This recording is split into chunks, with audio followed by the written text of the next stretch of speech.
Hi, so the book I wrote way back in 2008, the title was Talking to Yourself is Not Crazy, and the subheading was that change your inner dialogue and change your life. And that happened every day and every time that I do one of my cabin experience retreats, one of which was only 3 weeks ago. So here's some of the miracles that happened. One person was a Tour de France bike rider, a cyclist, right? It was in an accident, broke his hips, broke his head, broke his knees, broke everything, got off the bike, and never again got on one thinking he was a failure or he failed at this event. His business went down, his confidence went down, he gained 100 pounds, blah, blah, blah. At the cabin, he changed how he thought about himself. He changed his thinking, he changed his actions, and by the time he left the doors in 3 weeks, he got on a bike and rode 200 yards. Big deal.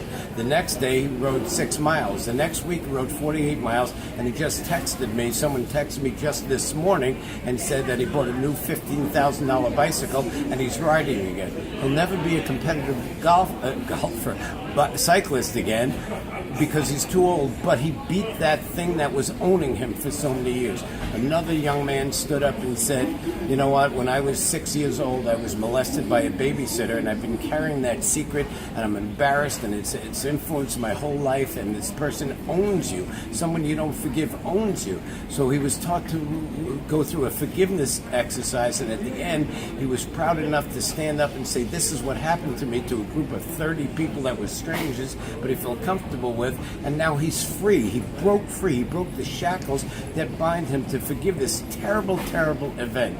And one other person left the cabin experience, left home at 16 years of age, never saw his mother again, hasn't talked to her, and vice versa, got off the plane, returning from the cabin experience back to his hometown, walked into his mother's home, who's in her 80s now, and said, you're not going to die without seeing your son. This relationship has got to be fixed, blah, blah, blah. And he just spent Mother's Day with her. All miracles and what could happen when you change the way you think and change the actions you take and change your inner dialogue so you can change your entire life for the better. I hope to see you at a cabin.